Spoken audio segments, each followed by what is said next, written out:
Close your eyes for a moment, and imagine the vast stillness of the heavens. The sky, wide and endless, stretched beyond sight. The earth, quiet beneath the gentle gaze of the stars, seemed to hum with the silence of eternity. It was in this timeless stillness that the story of Apollo began, not with the flash of his radiant arrows, not with the golden light of dawn, but with whispers of jealousy, of fear, and of divine struggle. The tale begins with Hera. Hera, queen of the gods, the watchful guardian of marriage and family, the ever-proud wife of Zeus. She sat upon her throne on Olympus, surrounded by clouds shaped like crowns, her eyes sharp as the edge of polished bronze. She was powerful, regal, and protective of her dignity. Yet beneath that crown of majesty, there was always a storm, and storms in the heart of Hera were never gentle. For Zeus, her husband, though mighty and kingly, was not always faithful. His eyes often wandered, and his heart, vast as the sky, sought many loves. It was one of these loves that stirred Hera's wrath and set into motion the story that would eventually bring Apollo into the world. The one who carried Zeus's children was Leto. Leto, the daughter of the Titans Ceus and Phoebe, was graceful, gentle, and serene. She was not like the fiery goddesses who challenged Olympus with sharp tongues or cunning schemes. Leto was quiet, calm, with a presence as soothing as the soft hush of wind over a meadow. She walked lightly, her golden hair brushing her shoulders like threads of sunlight, and her voice carried the comfort of water flowing in a hidden spring. But within her womb grew the children of Zeus, two divine twins destined for greatness. Artemis, who would guard the moonlit wilds, and Apollo, who would blaze with the light of the sun. Hera, upon learning of this, was consumed with anger. Her jealousy did not come in sudden bursts, like lightning that strikes and vanishes. It grew steadily, like a storm cloud that darkens the horizon and spreads until the entire sky is swallowed. Hera did not simply scorn Leto, she resolved to make her suffer, to make her despair, and to deny her children the very right to live. She proclaimed a curse. Hera sent word to the earth itself, to the vast seas, to the endless lands, forbidding any place under the wide sky to give Leto shelter. No land, no island, no piece of earth bound to the sea or anchored to the earth's roots would be permitted to cradle the mother in her time of labor. Leto would wander, restless, rejected by the world itself. Her pain would be her prison. Her despair would be her punishment.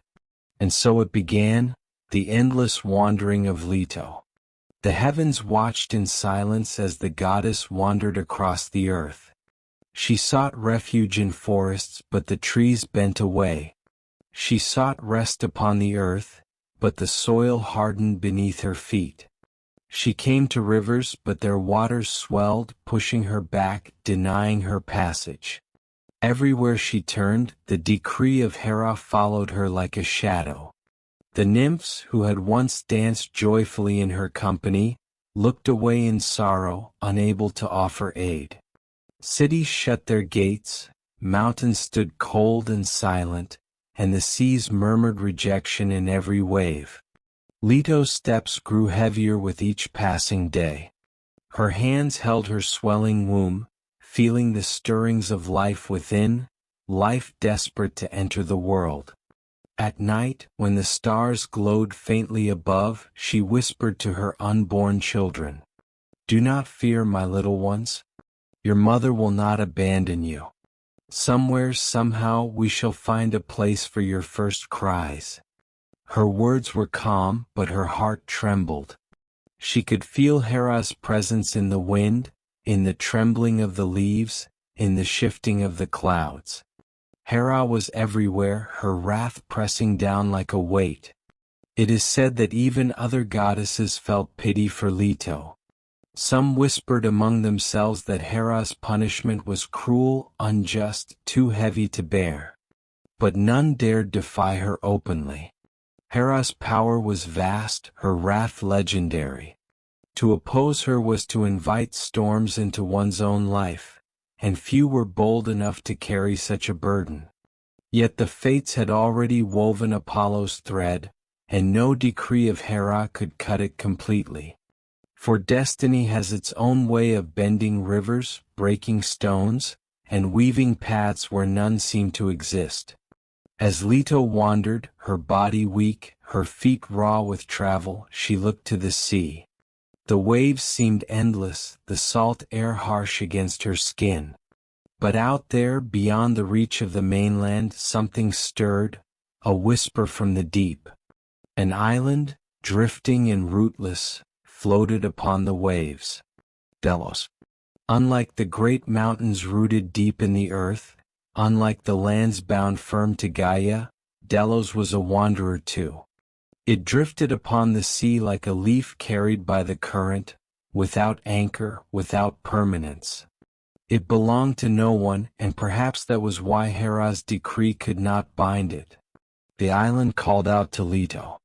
Its shores were bare, its land modest, but it offered something she had been denied everywhere else: refuge.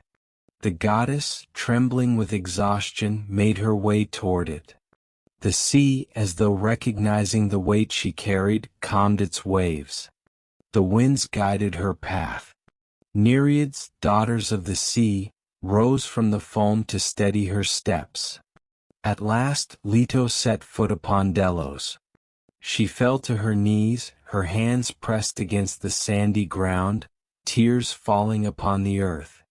The island trembled softly, as though in welcome, as though it too had long wandered in exile and now found purpose in sheltering the one who bore the children of Zeus. But even on Delos, Hera's shadow lingered. The queen of Olympus had not finished her torment. She held back Eileithyia, the goddess of childbirth, keeping her upon Olympus and forbidding her from descending to Leto's side. Without her, the pangs of labor stretched endlessly.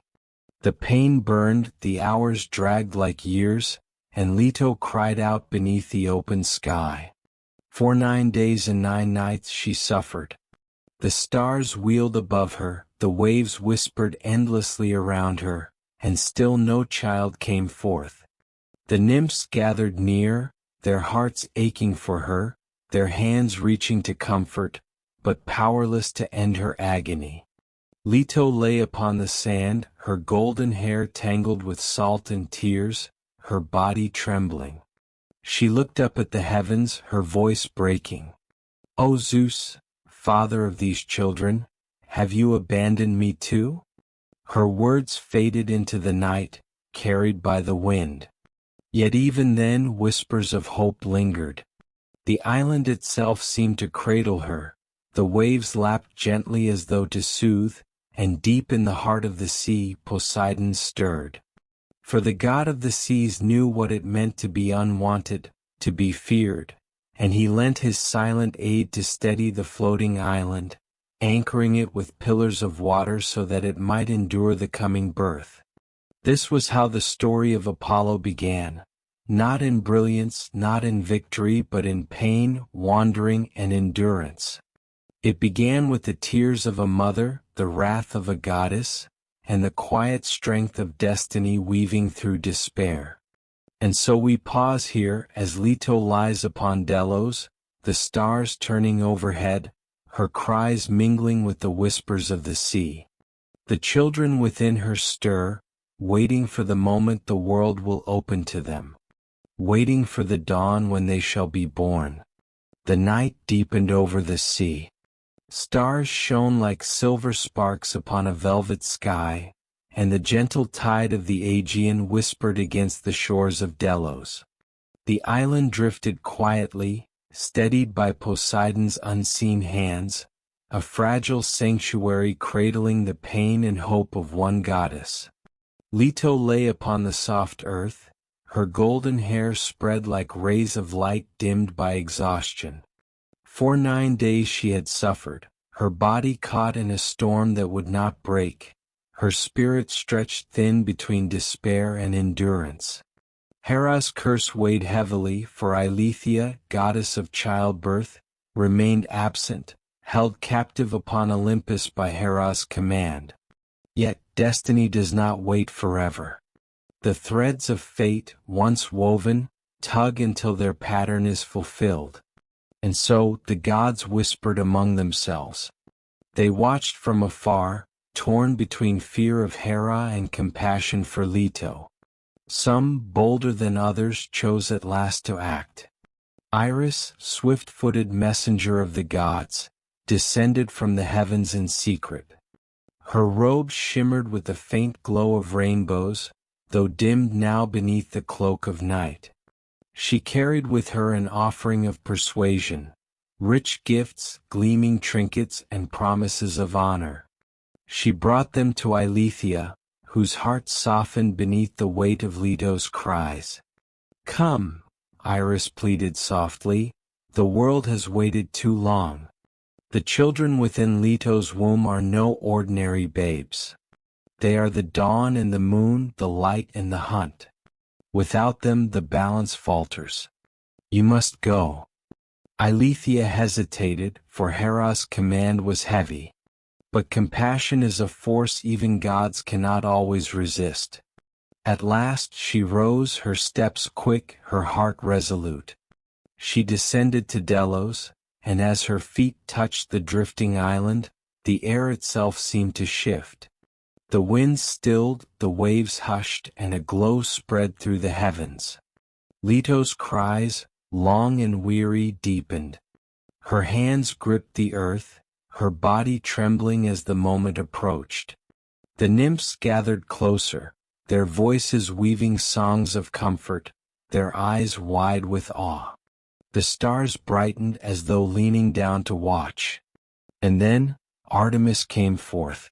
She was born beneath the glow of the moon, wrapped in silver light. Her first cry was not a wail of helplessness but a sound clear and steady, like the call of a distant bird over still waters.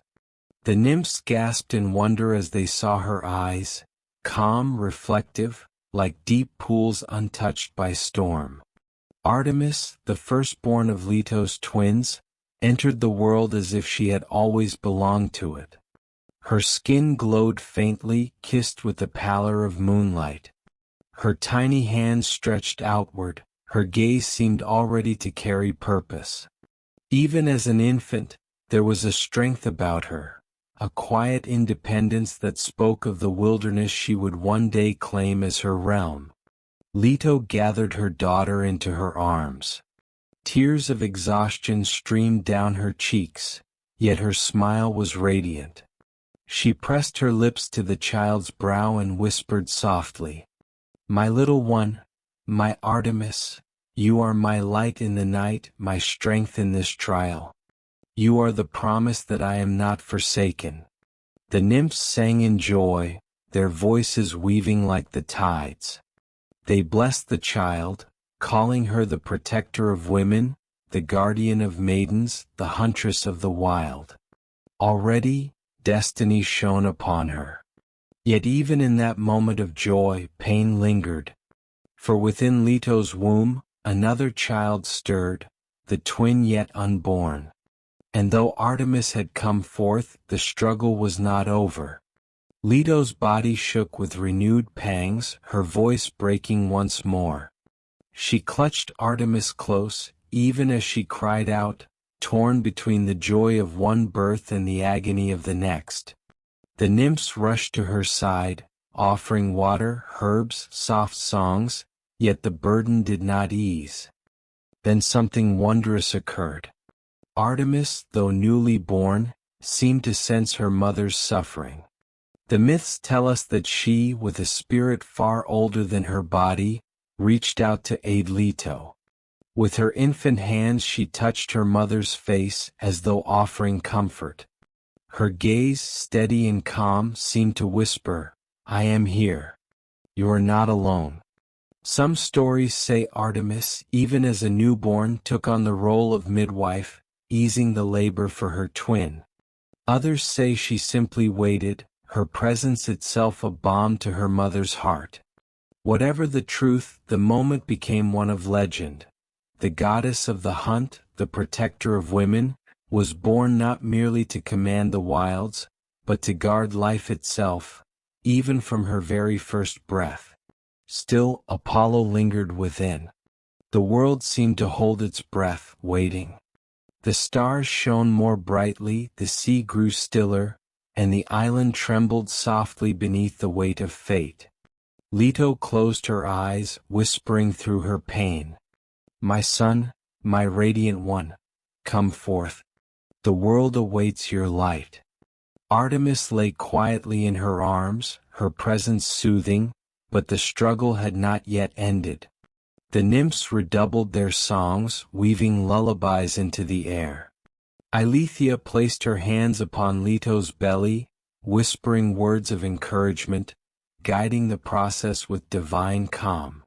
Yet Hera's curse clung stubbornly, as though unwilling to release the second child.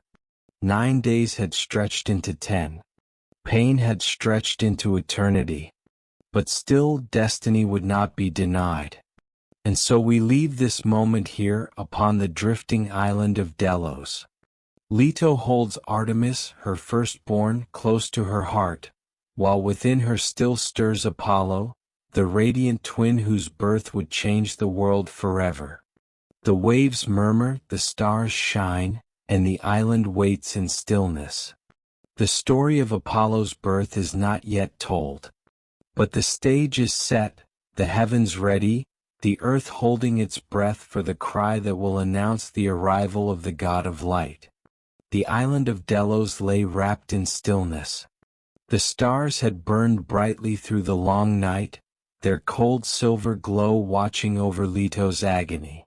Artemis slept lightly in her mother's arms, her small body glowing faintly with the aura of moonlight.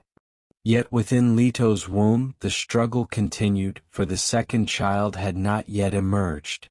The nymphs looked to one another in concern. They had seen children born before, but never had they witnessed such prolonged suffering. Each moment felt stretched across eternity, and yet their songs did not falter. They circled Leto, voices rising and falling like the waves of the sea, their hands offering cool water to her lips, their eyes filled with compassion. Eileithyia knelt by her side. Her presence brought some relief, for she was the goddess of childbirth, the unseen force that guided every mother through her labor. But even she felt the weight of Hera's curse pressing down upon the moment. It was as though the air itself resisted, as though the heavens hesitated to release this child. And yet, within the womb, Apollo stirred. His spirit was radiant even before his birth. His movements sent ripples of warmth through Leto's body, as though a fire had been kindled within her, burning brighter with each passing hour. The goddess moaned softly, clutching at the earth, whispering her son's name though he had not yet taken his first breath. "Phoebus," she whispered, "come forth, my shining one. The world is waiting for your light." The nymphs leaned close, their hearts stirred by her words. They too whispered the name, letting it echo into the stillness. "Phoebus? Apollo, bringer of dawn, child of prophecy." The island trembled softly as though answering. The sea grew calmer, its waves smoothing into glass, reflecting the glow of the stars. It was as if all of creation leaned in to watch. The pain came again, stronger now. Leto arched her back, her body trembling, her cries echoing across the sea. The nymphs held her hands, their voices rising in chants of encouragement. Artemis, though newly born, shifted against her mother's breast, her calm eyes seeming to whisper comfort. The firstborn twin, destined to guard and guide, already stood by her mother's side in spirit. And then, it happened. With one final cry, Leto brought forth her son. The moment he entered the world, the heavens transformed. The sky burst into radiance, as though dawn itself had arrived, though the night was far from ended. A golden light poured across the island, flooding every tree, every rock, every blade of grass with brilliance. The stars paled in the sky, unable to match the glow that emanated from the newborn child. Apollo's first cry rang out, not weak, not uncertain, but clear and commanding, like the first note of a song that would echo through eternity. It was the cry of the sun breaking the horizon, of warmth spilling across cold lands, of fire awakening in the heart of the universe. The nymphs fell to their knees, covering their faces, for the light was overwhelming. Eileithyia wept softly, her divine heart trembling at the sight of such brilliance. Even Artemis, the calm infant, seemed to stir, her eyes widening as though in recognition. Leto, exhausted, gathered her son into her arms. Tears of relief and joy streamed down her cheeks as she pressed her lips to his brow. His skin was warm, almost too warm to touch, glowing with a faint golden radiance. His hair, soft and shining, seemed to catch the light of the sun itself. His eyes, though newborn, gleamed with clarity, as though they had seen eternity before entering the world. "My Apollo," Leto whispered, her voice shaking. "My shining one, you are the light that will banish my darkness." The nymphs lifted their voices in song, praising the newborn god. They called him Phoebus, the radiant one, the archer whose arrows would one day be beams of sunlight, the musician whose lyre would calm hearts, the prophet whose voice would echo with truth. The island itself seemed transformed. Flowers bloomed where none had grown before, their petals shimmering in colors never seen by mortal eyes. Springs of fresh water burst forth from the ground, their streams running clear and cool, blessing the land with abundance. The rocks glistened as though touched by starlight, and the very air was filled with the scent of blossoms. Delos, once a drifting barren isle, had become sacred. It would forever be the home of Apollo, the place where light was born. As the glow settled, Leto lay back upon the earth, both children in her arms. On one side, Artemis, pale and calm, her eyes reflecting the silver of the moon. On the other, Apollo, radiant and fierce, his presence burning with the fire of the sun. The nymphs marveled at the sight. Never before had such balance been born into the world. Two children, twin yet opposite, complementing one another as night and day, as shadow and flame. Together they would shape the destinies of gods and men. Eileithyia spoke softly, her voice reverent. "The world has changed tonight. The moon walks among us and the sun has descended to earth. Together they are harmony. Together they are power." The nymphs nodded, their eyes shining with awe. They bent low, blessing the children with their songs, promising to protect the sacred isle of Delos forevermore. And far away upon Olympus, Hera heard the news. Her fury burned hotter than any fire, for her curse had been defied. Yet even she could not undo what had been done. Apollo and Artemis had entered the world, and their names would echo across eternity. But for this moment, Hera's wrath was far away. Here on Delos there was only peace. Leto closed her eyes, her arms cradling her twins. Exhaustion weighed heavy, yet joy filled her spirit. She had endured trials beyond measure, but at last she held her children, the moonlit huntress and the golden archer, the twins who would one day be immortal legends. The sea whispered against the shore. The stars, though dimmed, still shone softly. And the island of Delos drifted, sacred and eternal, carrying within it the memory of the night when light and shadow were born. The golden glow of dawn lingered long after Apollo's birth, though the sun itself had not yet risen. It was as though the newborn carried daylight within his body, spilling it gently upon the world. The nymphs, still kneeling, whispered among themselves, for they felt the weight of a miracle. Leto held her twins close, yet already she sensed their destinies reaching far beyond her arms. Artemis, silent and steady, gazed at her brother with a look of calm understanding. Apollo, restless and radiant, kicked against the air as though impatient to rise, his tiny fists clenched with strength unusual for a child. And then it began, those first signs that he was no ordinary newborn. The earth beneath Delos pulsed softly, not in tremor but in rhythm, as though responding to his heartbeat. Springs continued to burst forth across the island, flowing in clear rivulets that sparkled with sunlight though no sun shone overhead. Wherever drops of this water touched the soil, flowers bloomed instantly, saffron, hyacinths and golden crocuses, their colors brighter than nature had ever known. The nymphs approached cautiously, marveling at the transformation. One reached down to cup water in her hands, and as it slipped through her fingers, her skin glowed faintly for a moment as though blessed by light. She gasped, bowing her head, and whispered, "This child is no mere god. He is life itself, carried in light." Nearby, birds gathered upon the trees, their songs unusually harmonious, weaving together as if directed by an unseen hand. Even the wind moved differently across the island, gentler, warmer, brushing through leaves in soft chords that resembled music. The nymphs realized with awe that Apollo's presence was already shaping nature, drawing it into rhythm, into harmony. Eileithyia stood quietly, her gaze fixed upon the infant.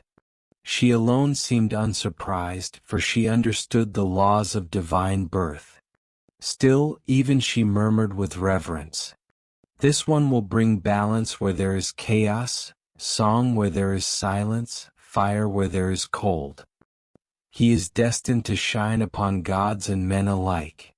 Apollo stirred in Leto's arms, and as his eyes fluttered open, the island seemed to hold its breath. His gaze was golden, small suns reflected in his newborn irises.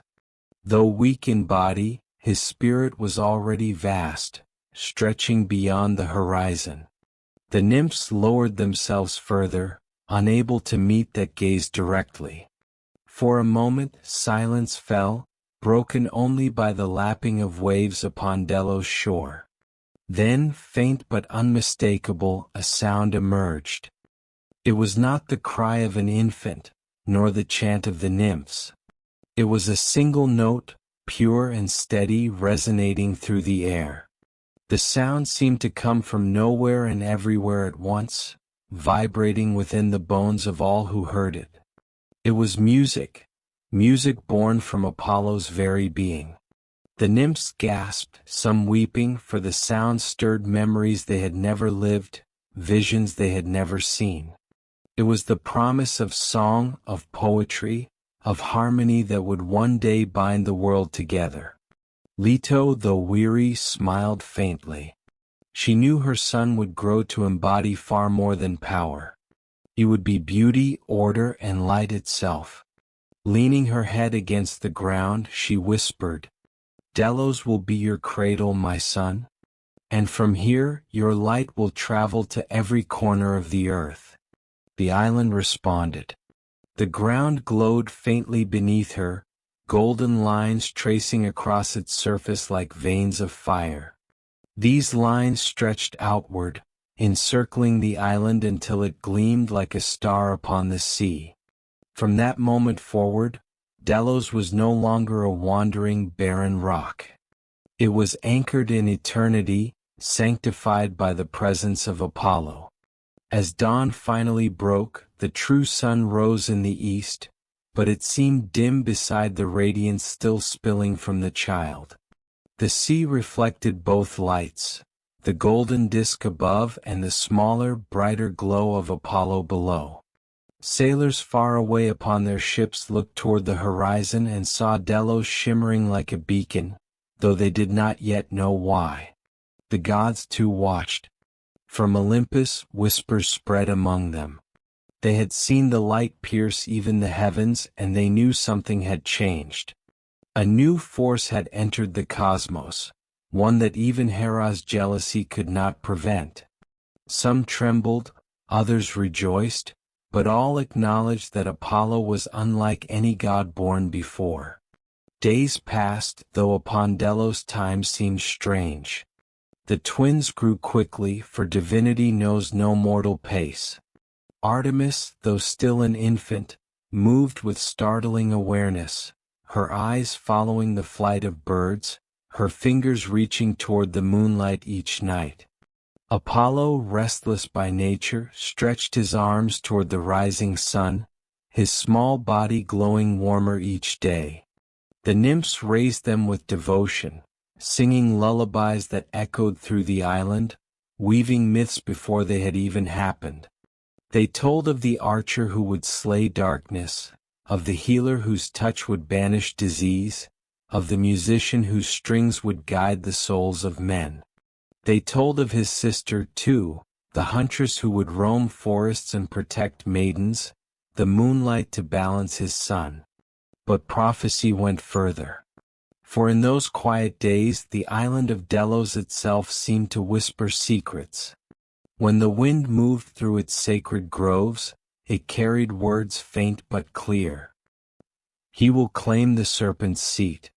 He will wield the power of prophecy. He will guide kings and poets alike. He will be feared and adored. He is Apollo, child of light, born of suffering, destined for glory. The nymphs trembled at the words, bowing low whenever they heard them.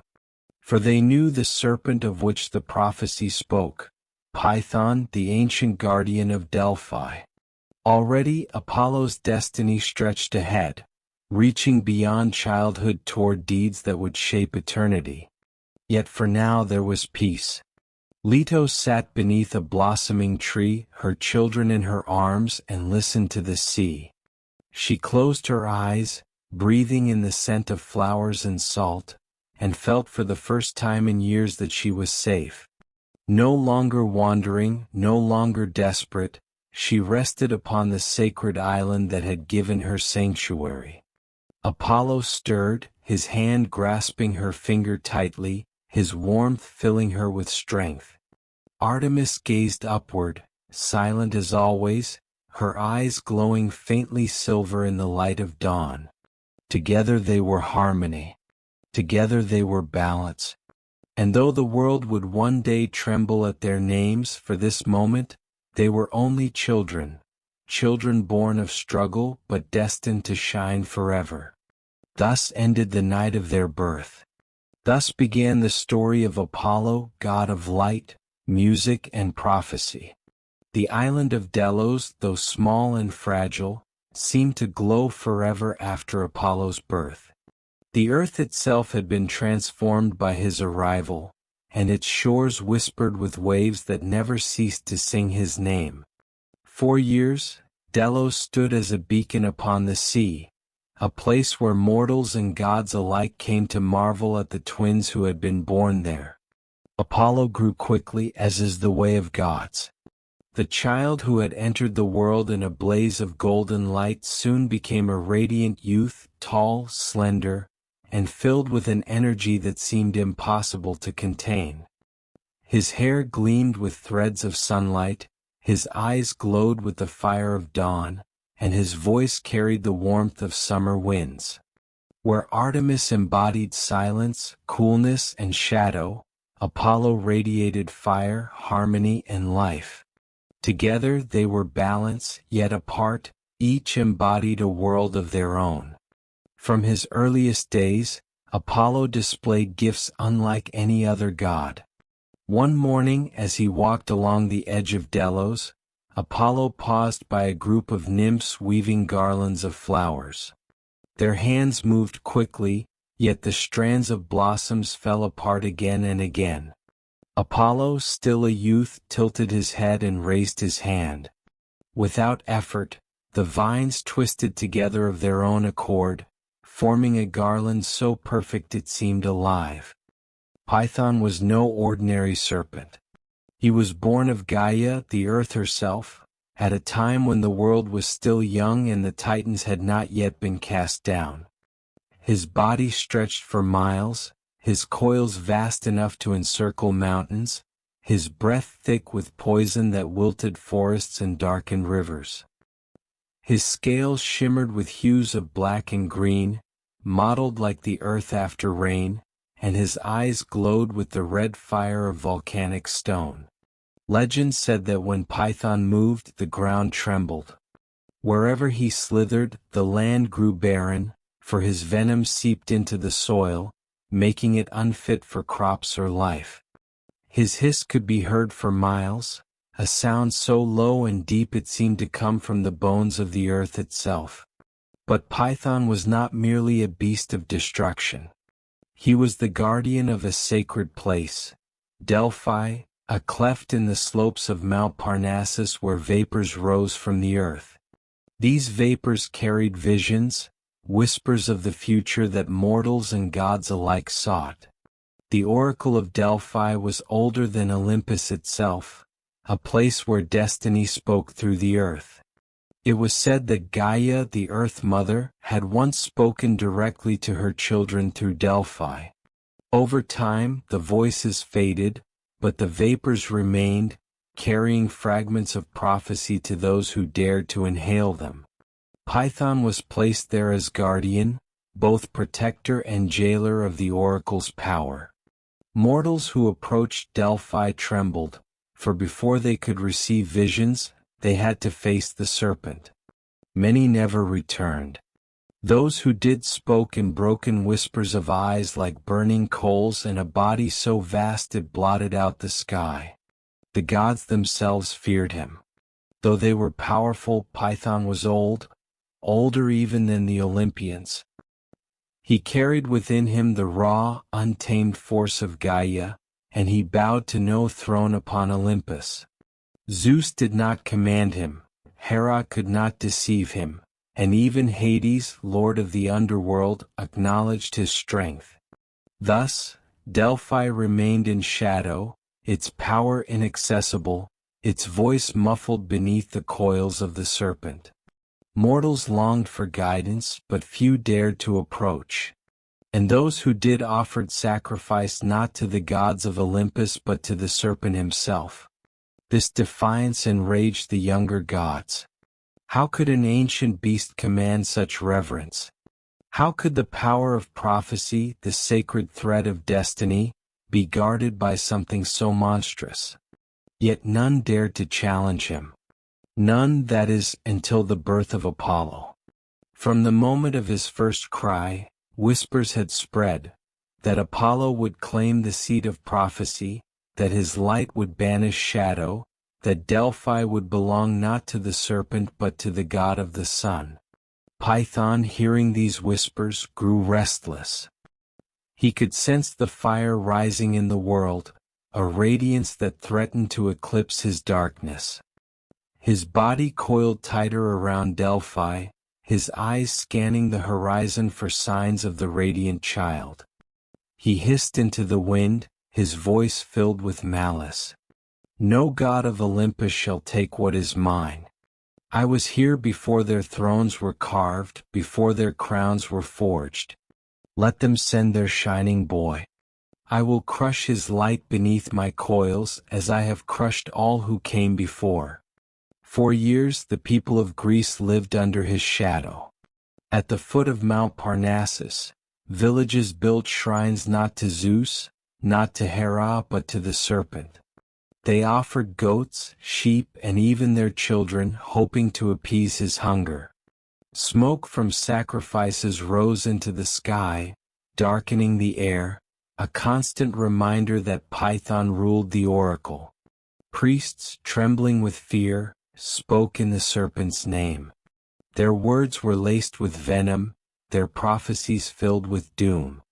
They claimed no king could rise without Python's blessing, no city could prosper unless his hunger was satisfied.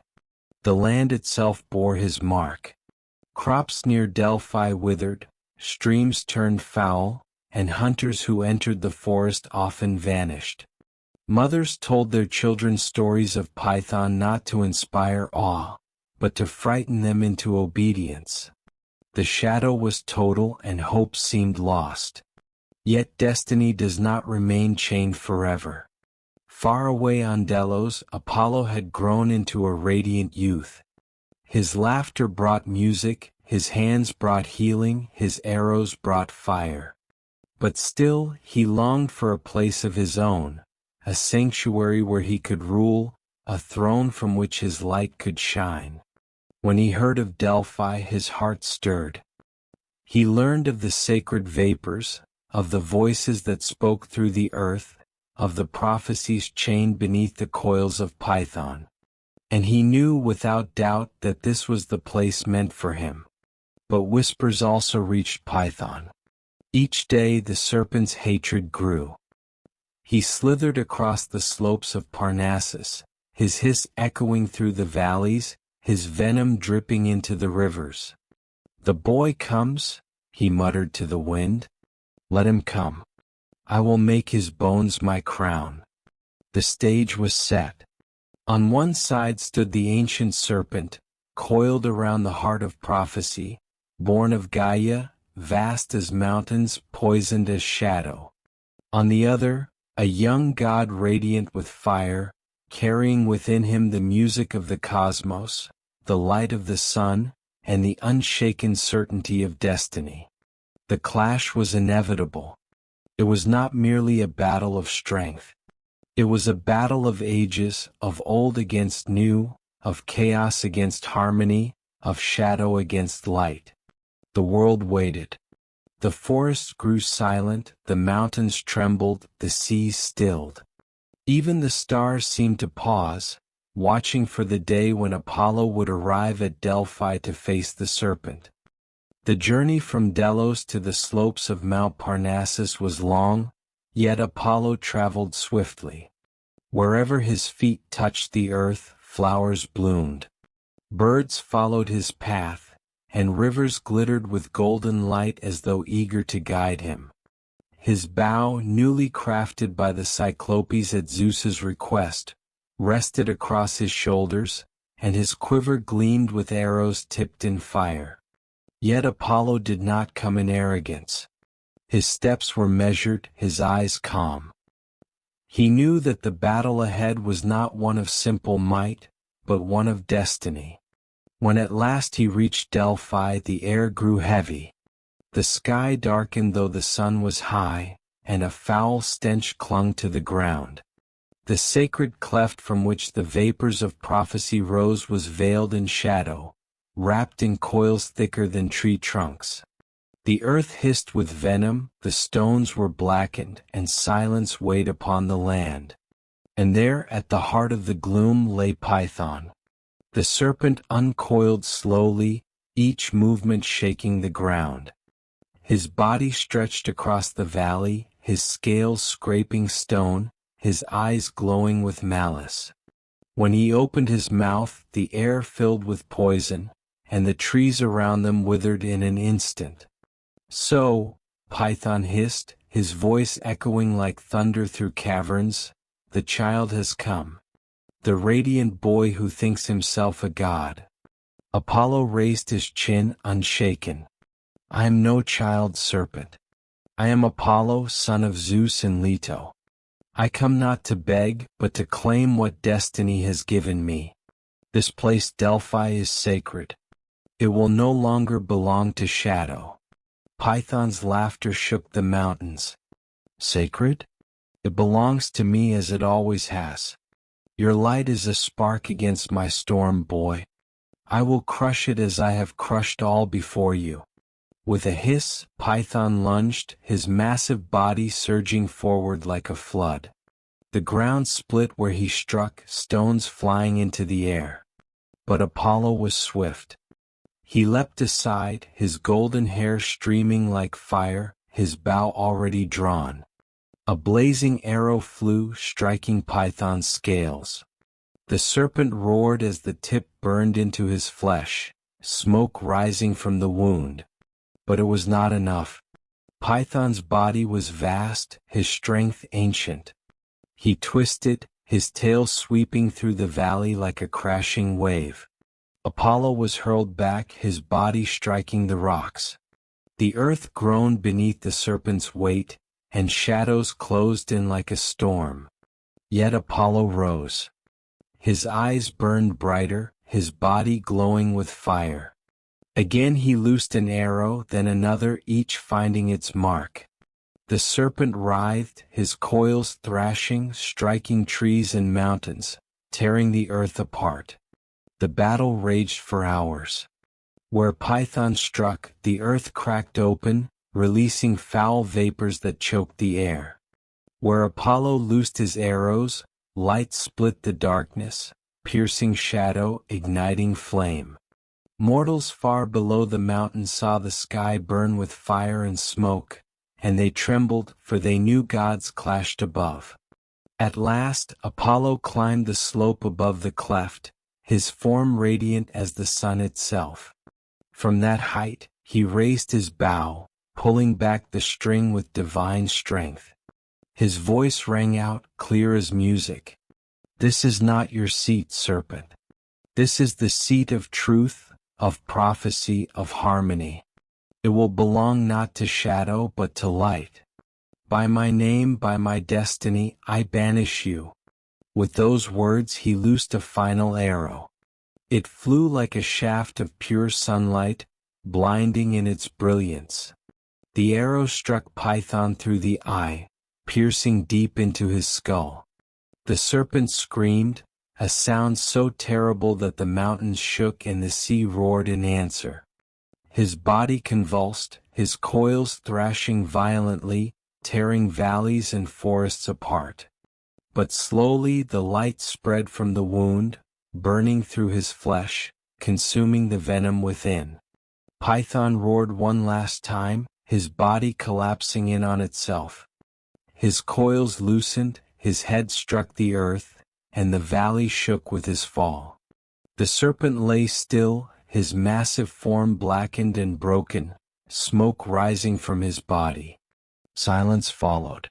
The darkness lifted, the air cleared, and for the first time in centuries the sky above Delphi shone bright. Apollo stood upon the serpent's corpse, radiant and unshaken. He planted his bow in the ground, his voice calm yet commanding. The shadow has fallen. Delphi is free. From this place light shall speak. From this seat truth shall be heard. The vapors rose from the cleft, clear and sweet, no longer poisoned. The wind carried them through the valley, and in them were whispers, whispers not of doom but of destiny. Mortals who approached in years to come would breathe them and hear the voice of Apollo himself, guiding their futures. Far above, upon Olympus, the gods watched. Zeus nodded, proud of his son. Hera, though filled with bitterness, could not deny the boy's power. And Gaia, grieving her child, fell silent, for even she knew that the old order had passed. Delphi belonged to Apollo now. Thus the battle ended, but its echoes carried across the earth. Mortals built shrines at Delphi, offering laurel and song to the radiant god. They called him not only Phoebus, the shining one, but also Pythian Apollo, for he had slain the serpent Python and claimed his seat. The oracle was his, and through it, prophecy itself. The serpent lay dead, his vast coils sprawled across the valley, his venom leaking harmlessly into the earth. For a long time, Apollo stood in silence above the corpse, the light of the sun streaming down upon his golden form. His heart was steady, his breath calm, Yet within him he felt the weight of destiny settle more firmly than ever before. Delphi was his now. But victory was not enough. To claim this sacred place as his own, he would need to transform it. The shadow of Python lingered, not only in the land, but in the memory of mortals who had feared this valley for centuries. Apollo knew that light must be more than a weapon, must be a guide. He descended to the cleft, where vapors rose from deep within the earth. Before they had carried poison and madness. Now, cleansed by his arrows of fire, they shimmered in the air like a silver mist. Apollo knelt by the fissure, pressing his hand to the stone, and whispered words older than mankind. From this earth let truth rise. From this place let prophecy speak. I, Apollo, son of Zeus, grand voice to destiny. May mortals find guidance here, and may light shine upon their path. The ground trembled softly. The mist thickened, swirling into shapes, like whispers given form. And in those whispers, Apollo heard the first prophecy spoken through the cleft. It was not for him but for all who would come. The god has claimed the seat of shadow. From this place the world shall seek counsel. Here shall truth be spoken, and no mortal shall rule unadvised. Apollo smiled, for he knew the oracle had awakened. Yet even a god cannot watch over mortals at every hour. To tend the oracle, Apollo needed a vessel, a mortal through whom the vapors could speak. And so he called upon the nymphs of the valley, daughters of the springs and the laurel trees, asking them to choose among the maidens of Delphi one who would serve not as queen, but as voice. From among them, a young woman was chosen. Her name has been lost to time, for she was the first of many, but the memory of her role remains eternal. She was pure of heart, calm of spirit, and unafraid of shadows. Apollo brought her to the cleft, crowned her with laurel leaves, and placed in her hands a simple bowl of water drawn from the Castalian spring. You shall be my mouthpiece, he said gently, his voice like music. Not as a servant but as a bridge. Through you, mortals shall hear what the vapors whisper, and through you, my light shall guide their way. The maiden bowed her head, her eyes filled not with fear but with serenity. She stepped into the rising mist, closed her eyes and began to speak, not in her own words but in the riddling tones of prophecy. Her voice shifted and flowed, sometimes soft as wind, sometimes sharp as thunder. And those who listened knew that Apollo had spoken through her. Thus was born the tradition of the Pythia, the priestess of Apollo at Delphi.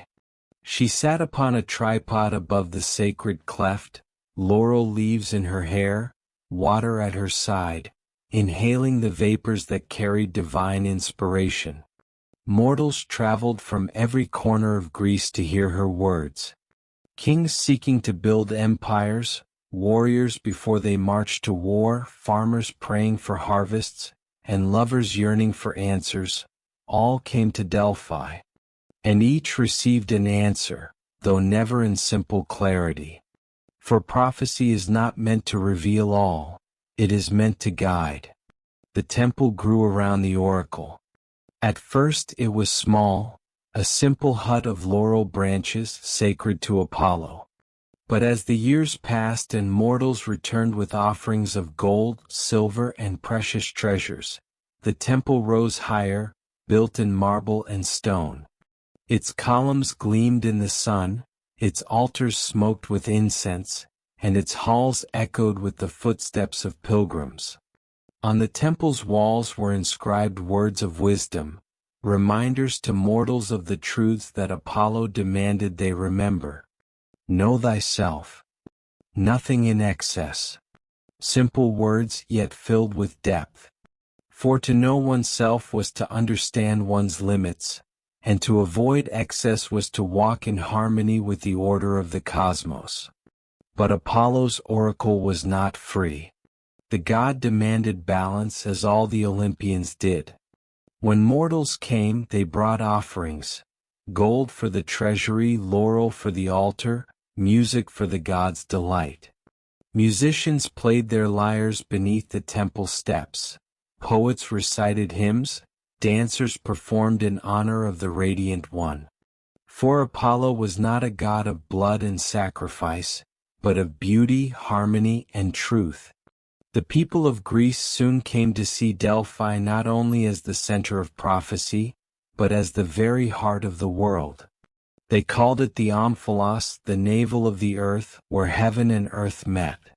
They built a great stone, carved and decorated, to mark the spot. It stood at the temple's center, a reminder that all roads of wisdom and destiny led to Delphi. Yet the memory of Python was not erased. Each year, to honor the serpent slain and the order restored, Apollo's priests held the Pythian Games. There were contests of music, poetry, and athletics, for Apollo demanded not only strength of body but strength of spirit.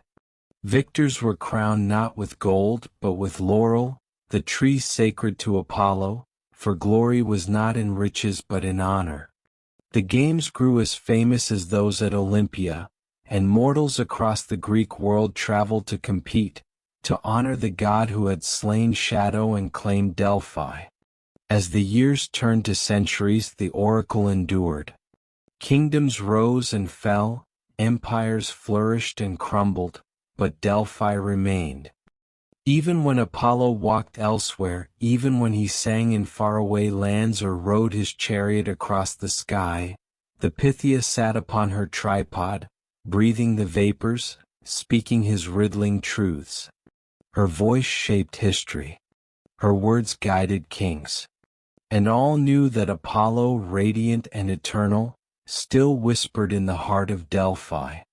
Thus Apollo became not only the god of music and healing, but the god of prophecy, the light of Delphi, the guardian of truth. And mortals, when they spoke of wisdom, when they sought the voice of destiny, knew to turn their steps toward the sacred mountain, to kneel before the laurel crown, and to listen for the voice that echoed from shadow into light. For Delphi was Apollo's gift to the world, a flame of guidance in the darkness of time. The sun hung high above the sky, its golden light pouring down upon valleys, mountains, and rivers alike. Apollo's chariot had completed its morning climb, and now the world glistened beneath the warmth of his rays. Wherever his light touched, flowers unfurled, rivers sparkled, and mortals lifted their faces in reverence. The god of light was in his glory, his bow slung across his back, his lyre resting by his side, his every step echoing with confidence. Yet on this day the brightness of Apollo's heart was matched by the sharpness of his pride. For he had only just emerged victorious from his great battle with Python. He had slain the shadow serpent, claimed Delphi, and established his oracle. Songs were being sung in his name, laurel wreaths were being raised in his honor, and the sound of his own lyre filled the heavens with triumph. Apollo felt invincible, radiant beyond all gods, for what shadow could ever withstand his light? But pride, as the fates so often wove into their threads, invites balance. And balance would come to Apollo not from a titan, not from a monster, not from the will of Zeus himself, but from the smallest and sharpest sting of desire.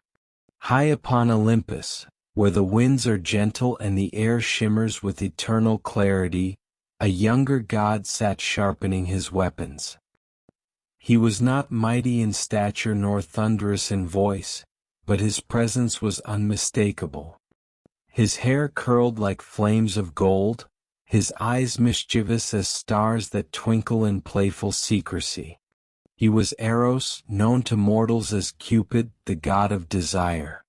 Eros carried with him a bow far smaller than Apollo's, but no less powerful.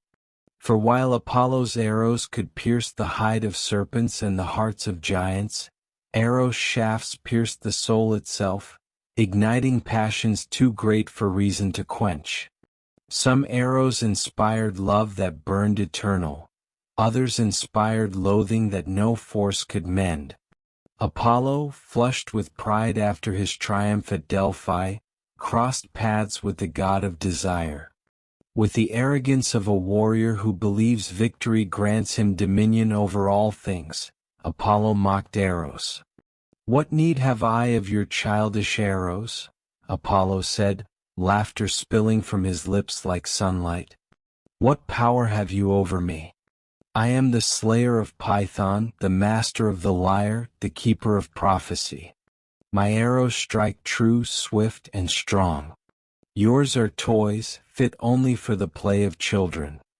Eros, though young in form, was as old as longing itself. His pride was not easily dismissed. He narrowed his eyes, his lips curling into a sly smile, and raised his bow with calm defiance. "Great Apollo," Eros replied, his voice soft as silk yet sharp as iron, "your arrows may pierce flesh, but mine pierce hearts. You may conquer monsters, but I conquer gods. And today I shall remind you that no light, however radiant, escapes the sting of desire." With a flourish, Eros prepared 2 arrows, one tipped with gleaming gold, sharp as sunlight itself, the other tipped with lead, heavy and dark, crafted to weigh down the heart with aversion. He strung the golden arrow first, drew his bow and let it fly. It soared like a star across the heavens and found its mark in the heart of Apollo. In an instant, the god of light was consumed by a fire greater than any sun. His chest swelled, his breath caught, and his soul cried out with sudden, overwhelming longing. Before Apollo could even gasp, Eros loosed the second arrow, the leaden shaft. It flew not toward Apollo, but toward a maiden walking along the banks of a river below. She was slender as a reed, her hair dark as night yet gleaming in the sun, her steps light as a doe's across the grass. She was Daphne, daughter of the river god Peneus, a nymph of the wild woods. The arrow struck her heart, and where Apollo's had been set aflame, hers turned to stone. Coldness filled her veins, not of cruelty, but of rejection. The very thought of love, of embrace, of longing repelled her as surely as night repels day. Eros lowered his bow, his smile radiant with satisfaction. He turned to Apollo, whose golden eyes now followed the nymph below with desperate hunger. "Behold," Eros whispered, "the might of my arrows. You shall burn and she shall flee. And no thunderbolt of Zeus, no song of the Muses, no prophecy of Delphi will undo what I have done." Daphne was no ordinary maiden. She had long rejected the company of suitors, mortal and divine alike. While other nymphs dreamed of love and children, Daphne dreamed of freedom. She was devoted to the wilderness, to the rivers and groves where she wandered freely. She honored Artemis, goddess of the hunt, and vowed to remain chaste, untouched by the hands of men or gods. Her father, Peneus, often pleaded with her to accept a husband, for he feared she would wither alone. But Daphne, with eyes that sparkled like flowing water, would only shake her head. "Father," she would say gently, "marriage is not my fate. My joy lies in the rustle of the forest, the coolness of the river, the chase of the deer beneath the trees. Let others wed and weave their lives together. I am whole as I am." Peneus, bound by love for his daughter, could not deny her. He sighed, watching her vanish into the woods, and prayed silently that the gods would honor her choice. But gods, as mortals well knew, were not bound by mortal prayers. Apollo's heart now raged with fire. Every movement of Daphne's form, Every glimmer of her hair, every sound of her laughter set his spirit ablaze. He could no more ignore her than the earth could ignore the sun. And so he descended, his footsteps swift as wind, his golden light flooding the forest. "Maiden," he called, his voice like the ringing of a lyre, "daughter of Peneus, do not flee me, for I am Apollo, lord of light, slayer of Python, master of prophecy. No harm shall come to you. Only love, eternal and divine." But Daphne, whose heart had been struck by the leaden arrow, shuddered at his words. Love to her was not sweetness but poison, not comfort but chains. She turned from him and ran, her feet light upon the earth, her hair streaming behind her like a river of night. Apollo pursued. His heart thundered in his chest, his breath burned with longing, his voice carried through the trees. "Do not run from me, Daphne. I am no threat to you. I am not a mortal to betray, not a beast to wound, but a god who will cherish you. Stay and I will crown you with stars. Stay, and you will share in my throne upon Olympus." But Daphne did not slow.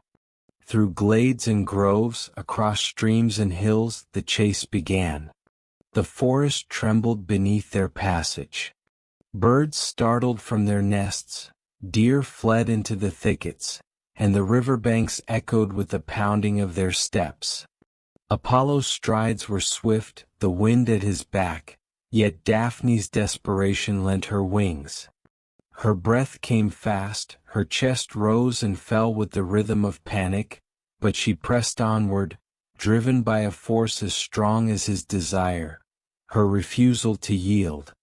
Branches lashed at her arms, stones tore at her feet, yet still she fled. Apollo gained upon her, the warmth of his light brushing her back, the sound of his voice pressing closer. "Daphne, do not fear me. You flee as though from a beast, but I am your salvation. My love will lift you higher than the heavens themselves." But Daphne's heart recoiled. Every step she took was a cry of defiance. She was not a prize to be won, not a jewel to be seized, not a mortal to be claimed. She was herself, wild, free, untamed.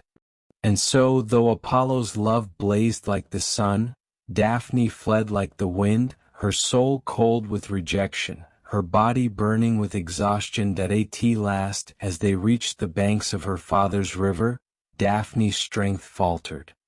Her limbs shook, her breath came ragged, her heart thundered with despair. She knew she could not outrun a god. Falling to her knees, she stretched her arms toward the rushing water and cried, "Father, Peneus, lord of this river, hear me. If the earth you rule has ever felt my steps, if your waters have ever carried my voice, grant me escape. Transform my form, destroy this beauty that draws him, and save me from his grasp." The river roared in answer, and the earth trembled. Apollo reached out, his hands open, his voice breaking with passion. "No, Daphne. Do not vanish. Do not take from me the light I have found. You are my soul's desire." But even as his fingers brushed her skin, her body began to change. Her feet sank into the soil, her toes curling into roots. Her arms stretched skyward, their flesh hardening into branches. Her hair streamed upward, twisting into leaves of green. Her voice faltered, fading into the rustling of laurel. Daphne was no longer flesh, no longer maiden, but tree. A laurel tree, her form forever bound to the earth, her beauty transfigured into leaves that shimmered in the sun. Apollo stood frozen, his hands trembling upon her bark. He pressed his face against the tree, his voice breaking with sorrow. "Daphne, you are gone, yet not gone. Your heart will never beat for me, but your form shall remain eternal. If you will not be my bride, you shall be my crown. Your leaves shall adorn the heads of victors, your branches shall honor poets, your name shall be sung in every hymn. You shall be eternal, not as my love, but as my symbol. With those words, Apollo plucked a branch of laurel and wove it into a crown, placing it upon his head. And so the laurel became sacred to Apollo, the emblem of victory, poetry, and eternal remembrance. Though Daphne had fled him, her spirit lived on in every wreath, in every song, in every victory crowned with laurel. The forest stood still. The chase had ended, yet its echoes lingered in the trembling leaves, in the trampled grass, in the fading sound of Apollo's desperate footsteps. Where once there had been the breathless rhythm of pursuit, there was now silence. Silence broken only by the gentle rustle of branches newly born. Daphne was no longer a maiden, no longer flesh and blood.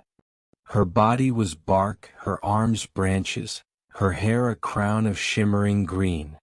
The scent of her skin had turned to the perfume of leaves, fresh and sharp. Her voice, once clear as flowing water, now whispered only in the trembling of laurel leaves stirred by the wind. Apollo stood before her, chest heaving, his golden light dimmed by grief. His hand, trembling, pressed against the trunk that only moments before had been her body. He felt the texture of bark where once he had longed for soft skin, and his soul ached with loss. "Daphne," he whispered, his voice heavy as twilight, "you are gone. Yet you stand before me still. You are life, transformed, beyond my reach but never beyond my sight." He leaned close, resting his forehead upon the bark, and closed his eyes. Though she did not speak, he felt her presence, faint yet real, within the roots that gripped the earth. It was not love that met him. It was silence, an eternal refusal. But it was also endurance. She had not been destroyed. She had become eternal in her own way. The gods upon Olympus had watched the chase unfold. Some had laughed at Apollo's humiliation. Others had mourned the cruel trick of fate. Hera smirked, for she saw in Daphne's flight a reflection of her own struggles with Zeus's passions. Artemis grieved, for her chaste companion had been lost to the pursuit of love she never desired. Even Zeus, stern and mighty, watched in silence, for in this moment even the king of the gods could not bend the will of fate. Eros, perched upon a high cloud, smiled with mischief. He had proven his power, humbled the radiant god who mocked him. But beneath his grin was a quiet truth. Even he had not foreseen how tragic the game would end. He had sought to teach pride its lesson, yet in doing so, he had reshaped the destiny of gods and mortals alike. Apollo straightened at last, his sorrow tempered by solemn resolve. He looked upon the laurel tree that Daphne had become, its leaves shining in the sunlight, its form rooted firmly in the earth. "If you will not be mine in love," he said softly, "then you shall be mine in symbol. Your leaves shall never fade, never wither. As my heart burns eternal, so too shall your green endure through every season." He plucked a branch gently, weaving the leaves into a circle. Placing it upon his head, he declared, "This crown shall adorn the victors of games, the poets whose words echo through eternity, the prophets who speak truth in my name.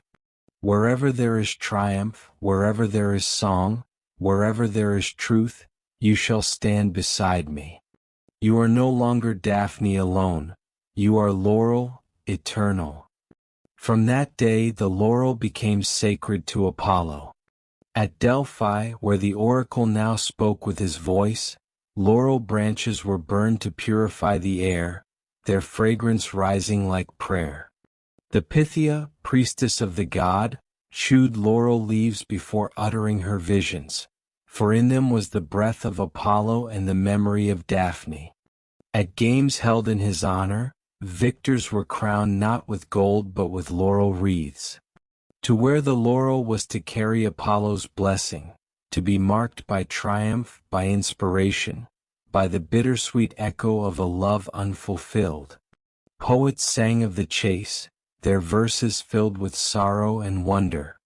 Painters carved the image into marble, sculpting the moment when Daphne's fingers stretched into branches, when her hair became leaves, when Apollo's hands reached helplessly for what he could never claim.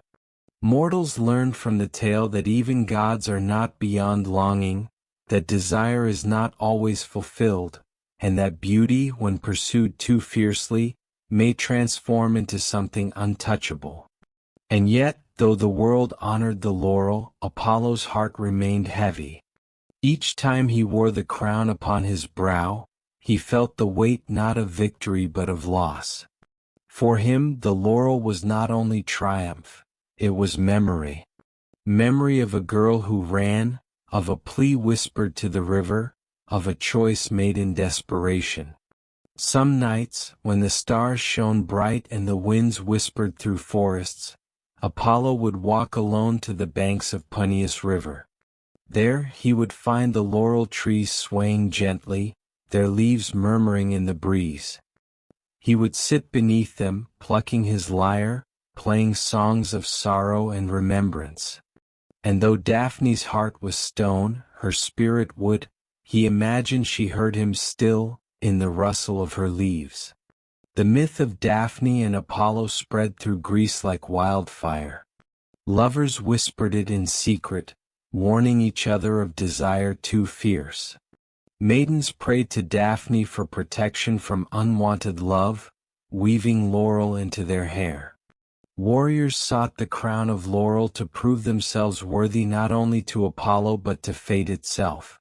The story was more than love lost, it was love transformed. Where passion could not be fulfilled, it became memory, symbol, eternity. And so Apollo's pride, which once mocked Eros, was humbled forever. He had won Delphi, he had slain Python, but in love he was defeated by the smallest of arrows. And from that defeat was born a symbol that would outlast even gods. The laurel crown, shining green as hope, bitter as loss, eternal as memory. Thus ended the tale of Daphne's flight, but not its echo. For every rustle of laurel leaves carried the sound of her defiance, every crown of green carried Apollo's vow, and every song sung in the god's name carried the sorrow of a love that never was. When Daphne's transformation was complete and Apollo's vow had been spoken, the world did not forget. Myths were not merely stories to the Greeks, they were truths woven into the fabric of life itself. And so the tale of Daphne's flight and Apollo's sorrow grew into something more than memory. It became a symbol. The laurel, once an ordinary tree along riverbanks and in shaded groves, now carried divine weight. Every leaf whispered of choice and transformation. Every wreath carried the burden of victory and loss. And Apollo, whose heart remained tied to the tree, ensured that mortals would never overlook its meaning. At Delphi, where the sacred oracle now spoke in his name, the laurel was woven into every ritual. Before a prophecy was spoken, the priestess, the Pythia, would chew upon its leaves, breathing deeply the fragrant smoke of its burning branches. The taste was bitter, sharp upon her tongue, yet it filled her with the presence of Apollo, guiding her words with divine fire. The temple itself was adorned with laurel wreaths, fresh and green, replaced with each passing season. Priests swept the floors with laurel branches, purifying the sacred space.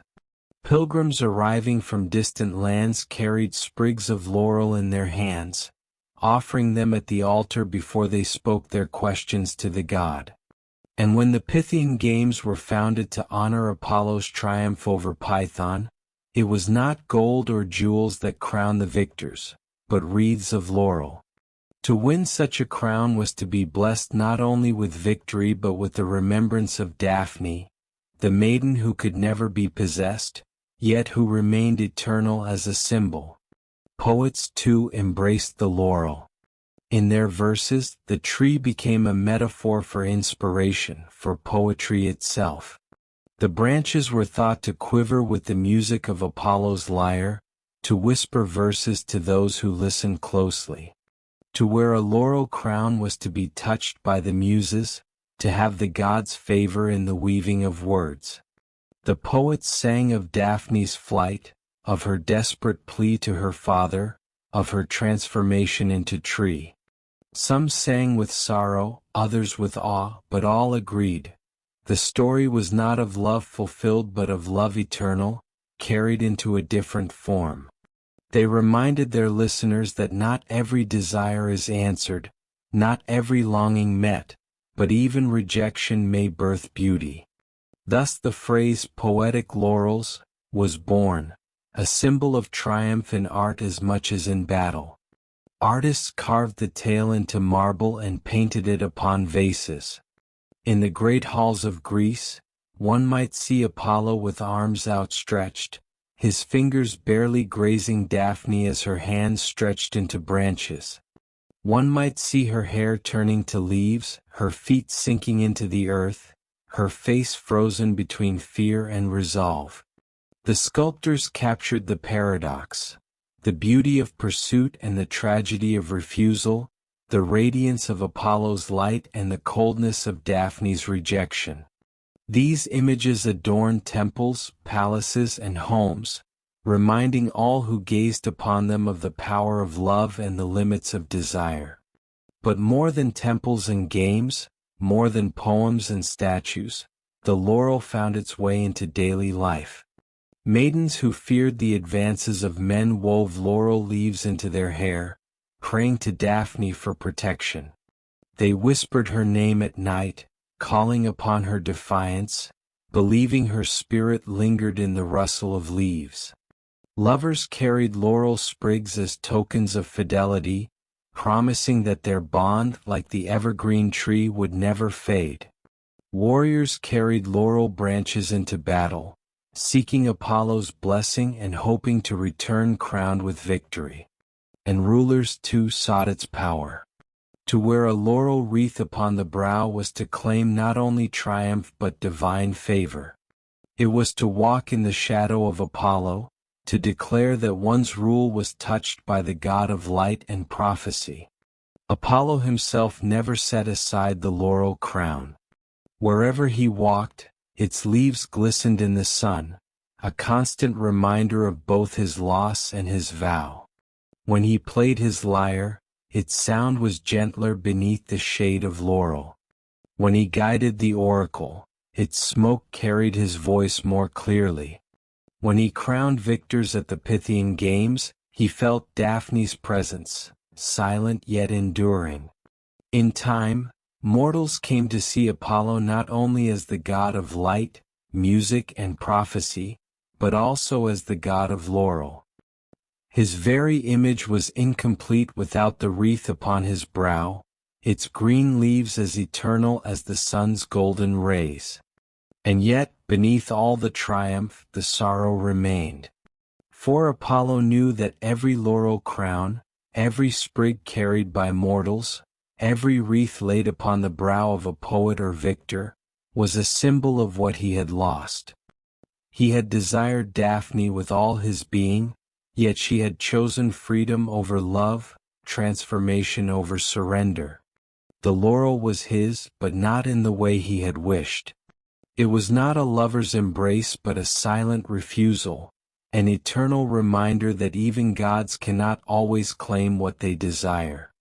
And perhaps that was the truest meaning of the symbol. The Greeks, wise in their myths, understood this.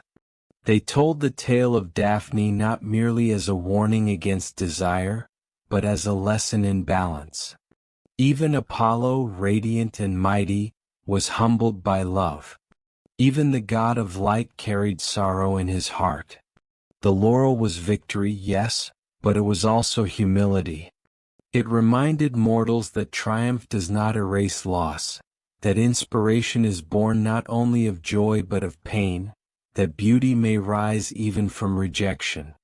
And so the tree stood, its branches evergreen, its leaves shimmering in the sun. The story of Apollo and Daphne did not end at the riverbank where bark replaced flesh and leaves replaced hair. For myths never end where they are spoken. They ripple outward, carried in the breath of poets, etched into the stone of temples, woven into garlands and crowns. They echo in ways unseen, teaching gods and mortals alike truths too deep to fade. For Apollo, the transformation was not only Daphne's, it was his own. Once, Apollo had mocked Eros, scorning the power of desire. He had lifted his head in arrogance, certain that his light outshone all others, certain that his bow alone could conquer every foe. He had believed himself invincible, slayer of Python, master of Delphi, son of Zeus. But Daphne had shown him the limits of his might. For in chasing her, he discovered that not all battles can be won, not all hearts can be conquered, not all desires can be fulfilled. His arrows, swift and true, could fell monsters and giants, but they could not touch the soul of one who did not choose him. This truth humbled him. And in that humility Apollo changed. No longer did he speak of Eros with mockery. When he saw the god of desire again upon Olympus, he did not boast nor laugh. He bowed his head, acknowledging the boy's arrows as sharper than his own. Eros, for his part, said nothing. He needed no words. The lesson had already been carved into Apollo's heart. And though he still carried his mischief, he too looked upon Apollo with a quiet respect, for even the radiant god had borne the sting of love denied. Among mortals, Apollo's story spread with deep resonance. They saw in his pursuit not only divine passion but their own struggles. How often had men longed for women who fled? How often had women resisted those who pursued? How often had desire burned where it was not returned? Daphne became a symbol of freedom, of resistance, of the right to choose one's fate. She was prayed to by maidens who sought escape, by wives who sought peace, by daughters who feared the hand of force. Her story was not sorrow to them, but empowerment, proof that even the mightiest god could be denied. Apollo in turn became more complex. He was not only the shining victor of Delphi, not only the god of prophecy and music, but also the god who knew longing unfulfilled.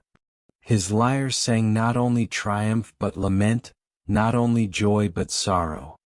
And this duality, light and shadow, victory and loss, made him all the more divine in mortal eyes. The laurel, sacred to Apollo, spread its roots deep into the culture of Greece. Victors at the Pythian Games wore its wreath, poets dreamed of its crown, generals carried its branches in triumphal processions. To wear the laurel was to touch eternity, to share in the god's light, to taste both his glory and his grief. And yet, each time the leaves were placed upon a brow, Daphne was remembered. She had not vanished in her transformation. She had not been erased. She had become something greater than a fleeting maiden. She had become eternal. Every laurel crown whispered her name. Every rustle of laurel leaves was her voice in the wind. Every wreath upon Apollo's brow was her refusal transformed into honor. In time, mortals would forget the details, would blur the edges of the myth. Some would say Daphne resisted because she hated love. Others would say Apollo's passion was pure, not prideful. Still others would focus only on the laurel, forgetting the maiden behind the tree. But the truth lingered where myths always linger, in symbols, in rituals, in echoes. The laurel never withered, never faded, never died, for it was more than a tree. It was memory carved into leaf and root, eternal as the sun that shines above it. Apollo often returned to the place of Daphne's transformation. Alone, without the pomp of gods or the eyes of mortals, he stood by the laurel groves, his hand resting upon the bark. He spoke to her in whispers, not of desire now, but of remembrance. "Daphne," he murmured, "you are beyond me, yet you are with me. Your silence has shaped me more than your love ever could have. You denied me, and in that denial, you crowned me with humility. I will honor you for all eternity." And when the wind stirred the leaves, Apollo smiled faintly, imagining her spirit in the sound. He would raise his lyre then, playing melodies soft and sorrowful, songs not for Olympus, not for mortals, but for Daphne alone. The music rose through the branches, carrying his grief and his gratitude alike. The Greeks remembered this. They said that when laurel leaves rustled, it was Apollo's lyre echoing through them, a song of eternal longing. They said that when victors wore the laurel, they carried not only triumph but sacrifice, not only joy but sorrow. They said that to write poetry crowned with laurel was to honor Daphne as much as Apollo. And thus the story lived on. But myths are not only about gods. They are about the truths that shape all life. The story of Apollo and Daphne taught that desire cannot always be fulfilled. It taught that love cannot be forced. It taught that freedom sometimes requires transformation, sacrifice, even the loss of one's former self. It taught that even rejection can give birth to beauty, even sorrow can give rise to symbols eternal. For the Greeks, this was not tragedy, it was balance. It was harmony, the very principle Apollo himself embodied. And so the chapter of Apollo and Daphne closed, but its echoes never did. In every wreath of laurel, Daphne lived. In every prophecy at Delphi, her spirit lingered. In every song Apollo played, her memory endured. She was no longer maiden, no longer mortal. She was tree, symbol, eternity. She was laurel, sacred and everlasting. And Apollo, though he could never hold her, held her always in this way. Thus their story became not one of loss, but of transformation. Not of possession, but of remembrance. Not of fleeting passion, but of eternal echo. The sun had begun its slow descent, painting the mountains with streaks of molten gold, when a story older than memory was whispered again among mortals. It was a story of music, of sounds that bent the heart, of melodies that carried both joy and sorrow, of a contest between the divine and the mortal, between pride and humility, between a god who believed himself unmatched, and a satyr who dared to believe otherwise. This was the story of Apollo and Marsyas. Marsyas was no ordinary satyr. Like others of his kind, he bore the tail of a goat, the legs strong and untamed, the laughter of one who lived in meadows and forests, the freedom of one who bowed to neither city nor temple. Yet unlike his kin, Marsyas carried with him a gift rare and wondrous. A flute, simple in appearance, but capable of producing music that seemed to come from the marrow of the earth itself. This flute was no mortal creation. It had been fashioned by Athena, the goddess of wisdom and craft. Yet when Athena played it, the other gods mocked her, for her cheeks puffed and her face grew strained. Proud Athena, unwilling to endure ridicule, cast the flute aside, letting it fall to the earth where mortals tread. It was Marsyas who found it. He lifted the flute to his lips, and from that moment his life was transformed. When Marsyas played, the forest grew still. Birds ceased their songs to listen. Rivers slowed their rush as if enchanted by the melody. Even the nymphs, ever playful and fleet, gathered at his side to dance, their laughter mingling with the notes. The flute did not sing with the precision of Apollo's lyre, nor with the clarity of strings plucked by divine hands. It sang with something else, something older, something wilder. It was the voice of longing, of joy and sorrow intertwined. It was the cry of the earth itself, ancient and unpolished, but honest in a way that no crafted harmony could ever be. And so Marsyas grew bold. Whispers began to spread. "Who plays with such beauty?" asked mortals. "Who makes the woods themselves weep?" asked nymphs. Even the satyrs, his kin, bowed their heads, awed by the sound that rose from a simple reed. Soon the whispers reached Olympus, and there, among the gods, the name Marsyas was spoken with both wonder and unease. For Apollo, lord of the lyre, god of music, prophecy, and light, was known as the unrivaled master of song. It was his music that healed, his music that brought order to chaos, his music that flowed like sunlight into the souls of mortals. Yet now a satyr, a creature half goat and untamed, was being compared to him. Some even whispered that the flute surpassed the lyre, that the raw passion of Marsyas' breath outshone the polished grace of Apollo's strings. And Apollo heard these whispers. His heart, proud and radiant, burned with a fire that could not be ignored. Apollo descended from Olympus. He carried with him his golden lyre, its strings shimmering like beams of dawn, its frame carved from celestial wood. Around him the air shimmered, for where Apollo walked, light itself followed. He found Marsyas in a glade, surrounded by nymphs who danced to his tune, fauns who clapped their hands, and mortals who gazed with wonder. The satyr's eyes were closed as he played, lost in the music, his body swaying with the rhythm, the flute an extension of his very breath.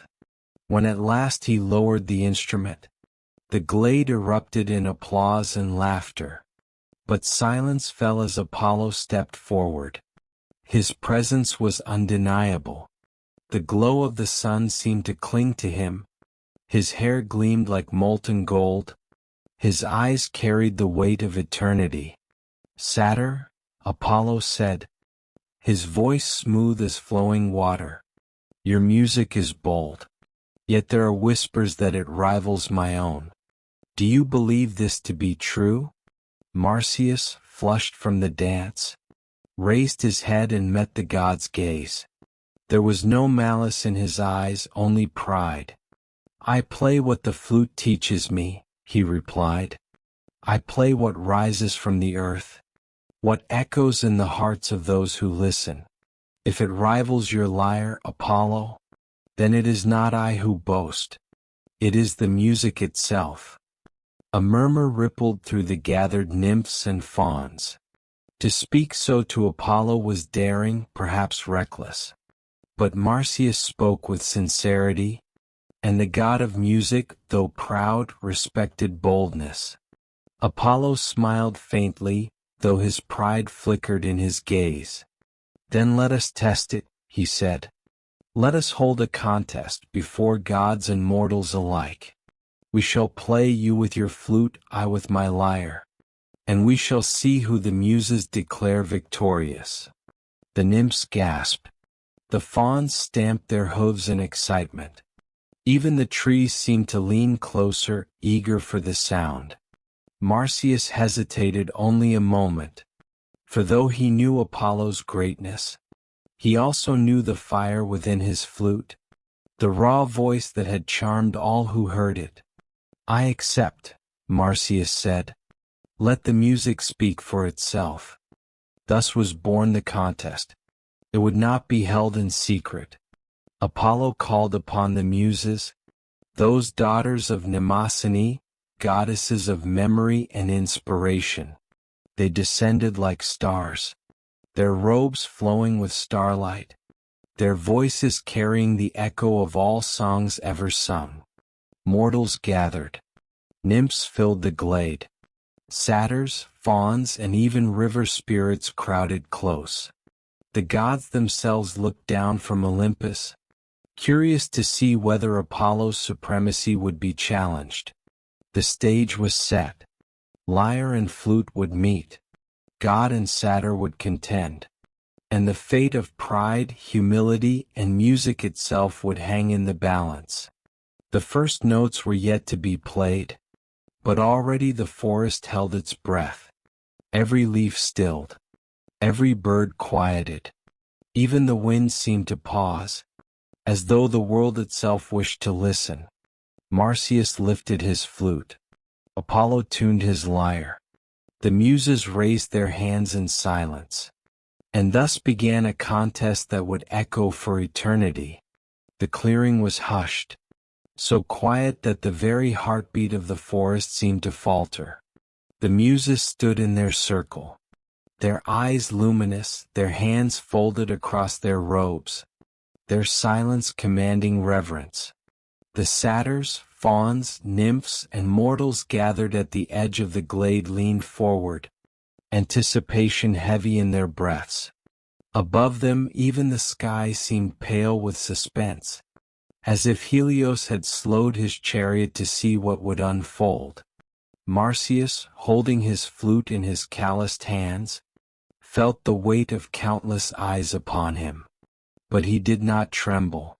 For though he knew Apollo's presence was as dazzling as the sun, he also knew that music flowed not from pride, but from something deeper, something older, something no divine hand could claim. He raised the flute to his lips. The first breath slipped between reed and bone, and then music filled the air.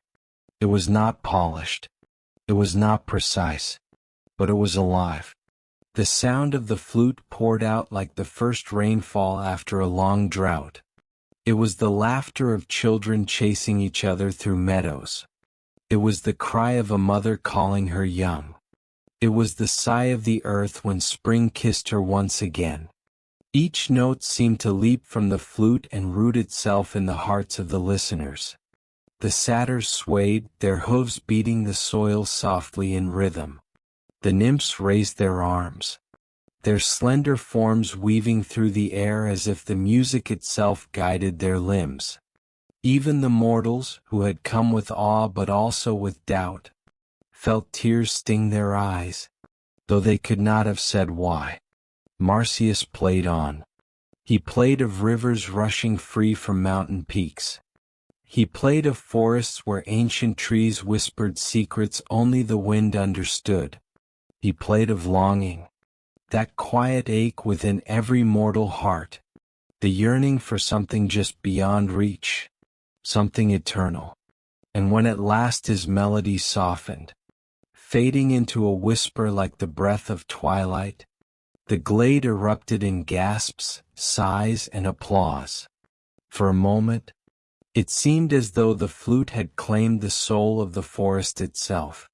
But Apollo did not clap. He did not sigh. He only watched, his face a mask of calm that concealed the fire beneath. He stepped forward, his lyre glowing softly in the late afternoon light. The frame shimmered as if the wood itself had been carved from starlight, and the strings caught the sun's rays, spilling beams of gold across the ground. Without a word, Apollo strummed the first chord. The sound was pure, so pure that it seemed to cleanse the air itself. Where Marsyas' flute had been earthy, raw, and alive, Apollo's lyre was crystalline, ordered, eternal. It was not the sound of the forest, but of the heavens. The notes rose like stars being born. They danced across the sky, each vibration carrying the clarity of light itself. If Marsyas had played to the heart, Apollo played to the soul. The nymphs froze mid-dance, their eyes widening with awe. The satyrs dropped their heads, their ears twitching as though the sound pierced deeper than flesh. Even the Muses, who had heard all songs since the dawn of time, inclined their heads slightly, acknowledging the divine mastery. Apollo's melody was not wild. It was not untamed. It was order-given sound. It was the turning of the stars in their measured paths. It was the steady rhythm of day following night, of seasons circling endlessly without falter. Yet within that order lay beauty so profound that the listeners felt both small and infinite at once. The lyre did not sing of rivers or forests.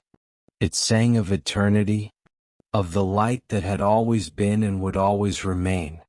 When Apollo's final chord lingered in the air, it was as if time itself bowed in silence before him. The glade erupted again, but this time with shouts of praise, for the god of music had reminded them all of his birthright.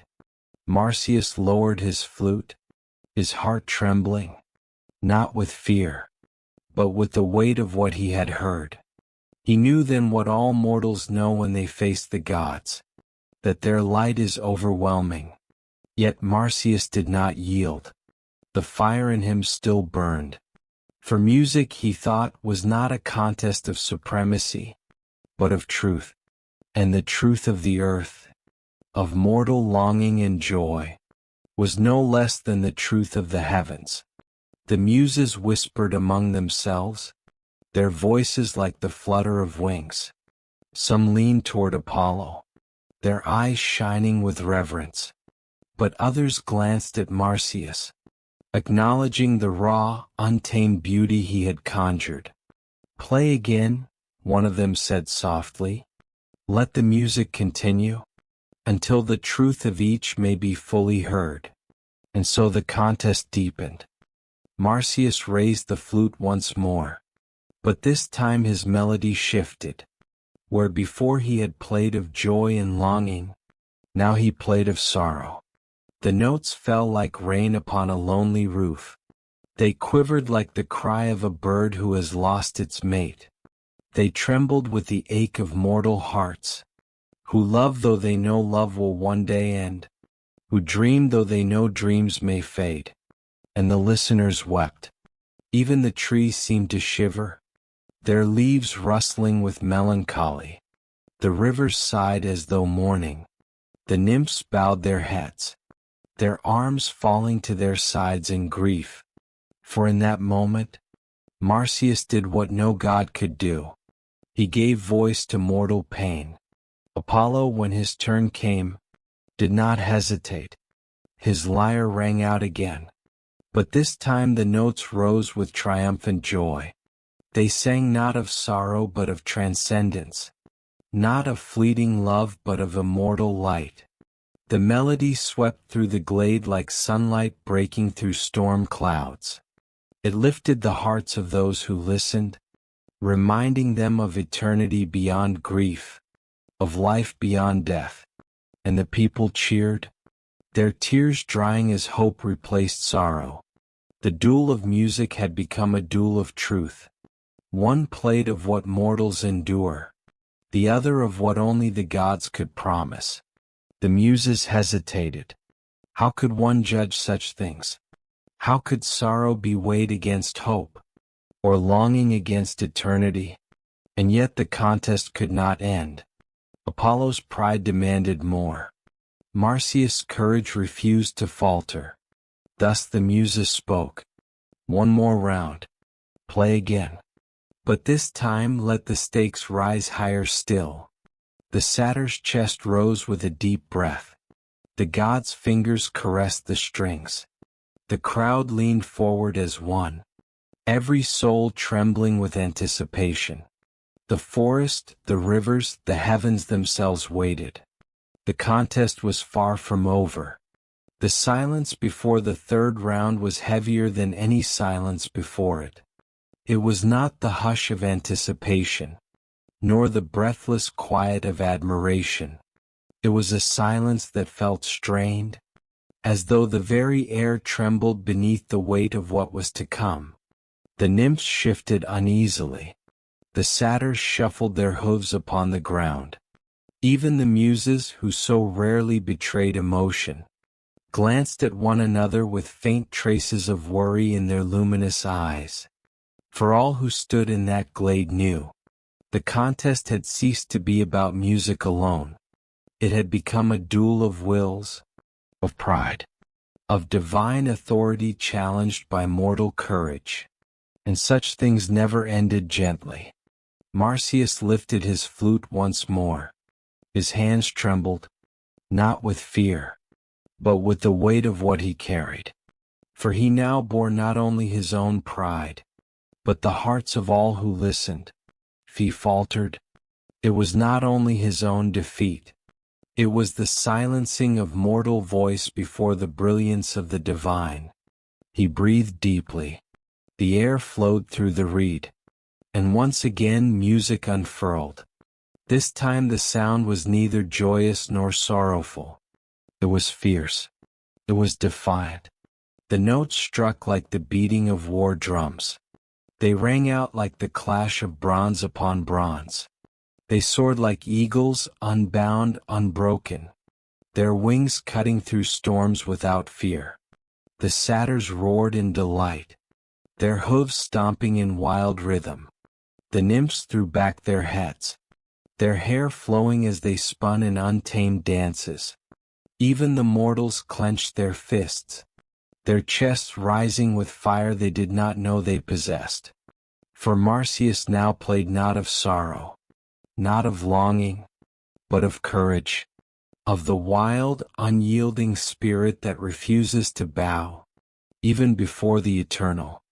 Each note was a flame, each breath a declaration, and when his final sound pierced the air, the glade erupted in a frenzy of cries, for Marsyas had given voice to something that no god could claim, the undying rebellion of the mortal soul. Apollo stepped forward. His eyes blazed, though his face remained composed. The lyre gleamed in his hands, its strings humming faintly, as though eager for what was to come. He plucked a single note. The sound was quiet, so quiet it seemed almost fragile. And yet, as it drifted through the glade, every creature stilled. The satyrs froze mid-roar. The nymphs stopped mid-dance.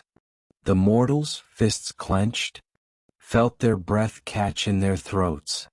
For that single note carried not fire, not defiance, but inevitability. It was the whisper of time, the slow, steady march of eternity that no rebellion could ever stop. Apollo's melody grew. It wound itself through the air like a river flowing endlessly toward the sea. It pulsed like the heartbeat of the cosmos. It rang like the turning of the stars, ancient and unchanging. And though it was gentle, it crushed. It pressed down with the weight of inevitability. It reminded all who listened that gods do not falter, that eternity does not yield, that light cannot be extinguished by flame. For flame burns only for a moment, while light endures forever. The nymphs bowed their heads. The satyrs lowered their eyes. The mortals wept, not with passion, but with the recognition of their own smallness. Apollo's final chord lingered like the tolling of a great bell, and when it faded, silence fell heavy once again. The muses whispered among themselves. Their voices were hushed, their faces troubled. How could one compare such truths? How could courage be weighed against eternity, rebellion against inevitability? And yet, Apollo was not satisfied. He turned his gaze upon Marsyas, and for the first time, he spoke. "Play again," the god said softly, though his voice carried the weight of command. "Play as I play. Match me in skill as well as in song." The satyr frowned. "What do you mean, Lord Apollo?" Apollo plucked his lyre, and even as his fingers moved, His voice joined with the music. Words spilled from his lips, each syllable shimmering with divine resonance. He sang of the heavens, of light that had no end, of a cosmos spun from threads of fire and harmony. The crowd gasped, for never before had they heard music entwined with voice so perfectly. It was as though sound and word had been born together, inseparable, eternal. Apollo's eyes burned as he looked at Marsyas. Now do the same. Let your flute sing as my lyre has sung. Let your breath not only create music, but words. A murmur swept through the crowd. The satyrs shook their heads. The nymphs pressed their hands to their lips. Even the muses exchanged glances of unease. For all knew the truth. A flute could not sing words. Its voice was breath and tone, not syllable and meaning. Marsyas had been set an impossible task. The satyr's chest tightened. His fingers trembled.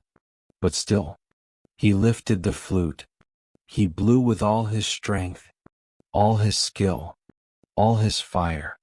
The notes that poured forth were beautiful, aching, wild, but they were only notes.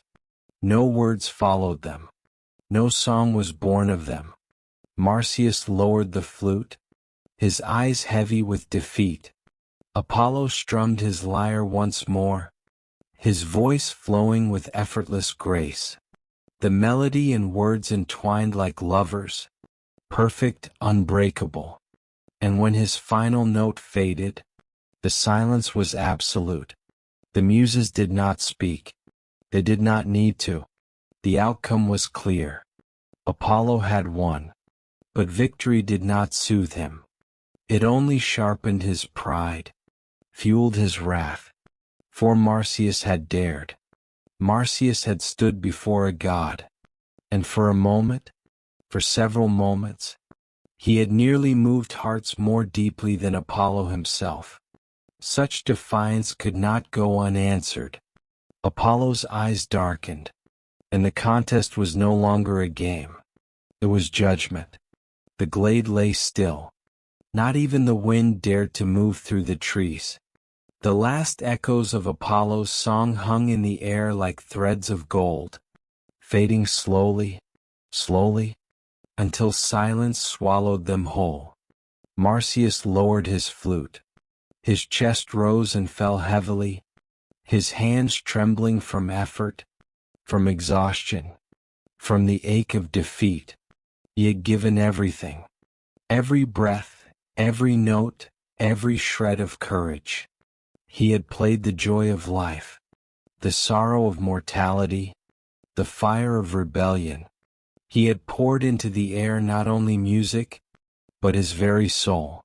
And yet, it had not been enough.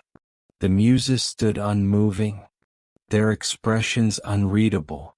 The satyrs, once wild with cheers, now pressed close together, their eyes wide with dread. The nymphs clutched each other's hands, their gazes darting from Marsyas to Apollo, uncertain of what would follow. For though the contest had ended, the story was not complete. The music had fallen silent, but something darker was about to begin. Apollo stepped forward. The glow of his form was radiant still, yet within his eyes burned a different light. It was not the brilliance of the sun at dawn, nor the warmth of the sun at midday. It was the fierce, merciless glare of the sun at its zenith, blazing, unrelenting, burning away all that dared stand against it. He looked upon Marsyas, and his voice, when he spoke, was calm, so calm it chilled the blood. "You dared," Apollo said softly. "You stood before the god of music, the god of light, and you challenged him. You made the muses hesitate.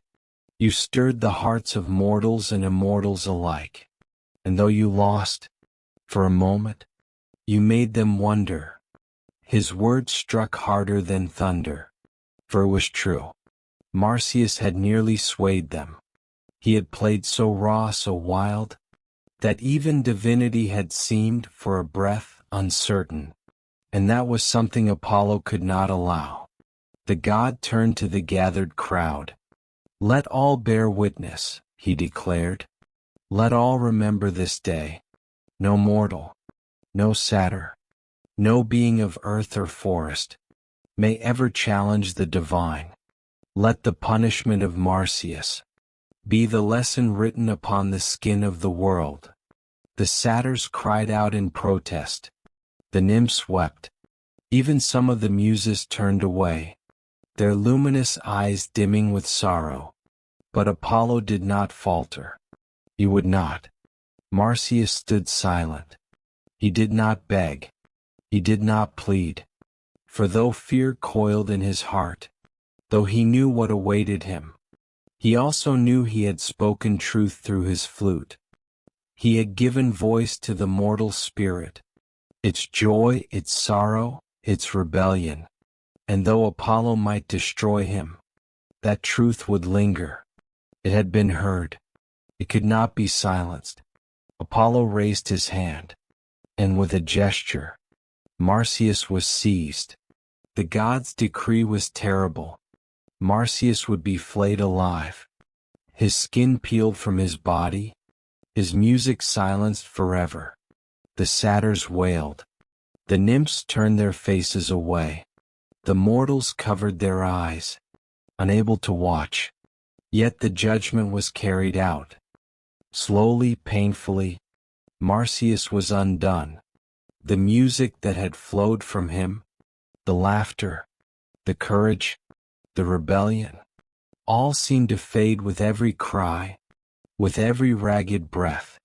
And yet, from his blood, from his tears, a river was born. It flowed through the forest, clear and cold, its waters carrying with them the memory of his song.